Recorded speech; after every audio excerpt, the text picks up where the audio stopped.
You talk to people who work out and eat right, quote unquote, eat right for 10 years, 20 years.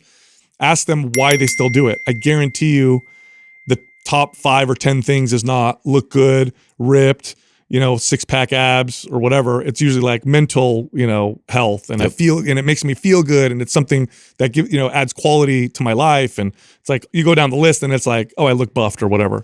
Well, I think that every pursuit, why you do it, it changes at times, when you think all the way back to when we were 16 years old and we all got our first jobs, right? Why do we do it? It was to like have some money, right? That was it, right? Just to have some money. And then it was like, well, now it's to sustain myself. Well, now it's to sustain myself and a family. Then it's to put away money to sustain my family beyond my time on this earth. And it's like, you're still doing the same inputs, right? You may be doing them differently, but it's just for different reasons. The reality is we're always going to have to do certain things. At the end of the day, we got to wake up in the morning, we got to go through the next 24 hours, and we just continue to repeat it. And the reality is whether we want that to happen or not, it's going to fucking happen, right? Until the day comes that we're all not here anymore.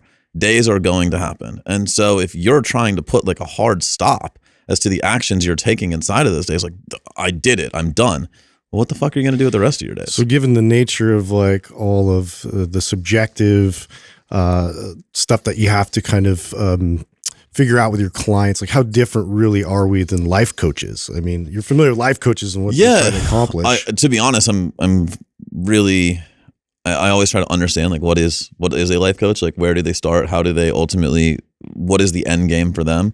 Currently I probably spend equal parts time, I coach nutrition coaches, so I'm heavily invested in the nutrition side and making sure we're up to date on that. But I also am trying to help them grow their business. And so even as a business coach, it's like, well, what's the end game?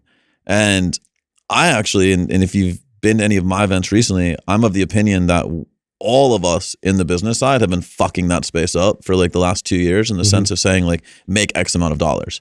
Because now we're no better than the diet coach saying lose Super X amount of pounds. Yeah. We're getting you to an output, like we're getting you to an outcome.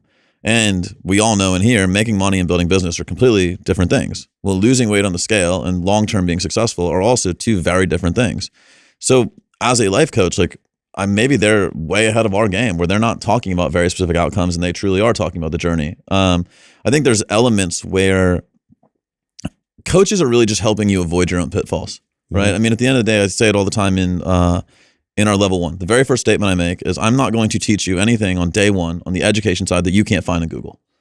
Physiology textbooks have been written, biology textbooks have been written, metabolism, maybe we understand it better today, but the science of metabolism has not changed. Like we as humans do not operate differently than we did 100 years ago. The internal workings are the exact fucking same.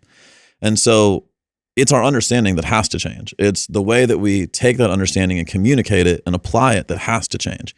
And really good coaches are the ones that can take the principles that create success, whatever success is, extremely arbitrary term.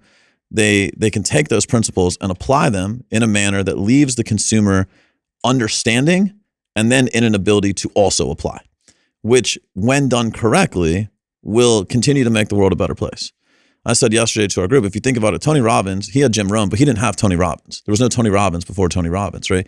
There was no Hormozi before Hormozi. There was no Zuckerberg before Zuckerberg, right? There was no Bezos before Bezos. Like they had to be like the pioneer. And I think if everybody does their job correctly and they put all the resources of everything they've learned over a long period of time so that the generation behind them can do it in a shorter period of time, our world is going to continue to improve.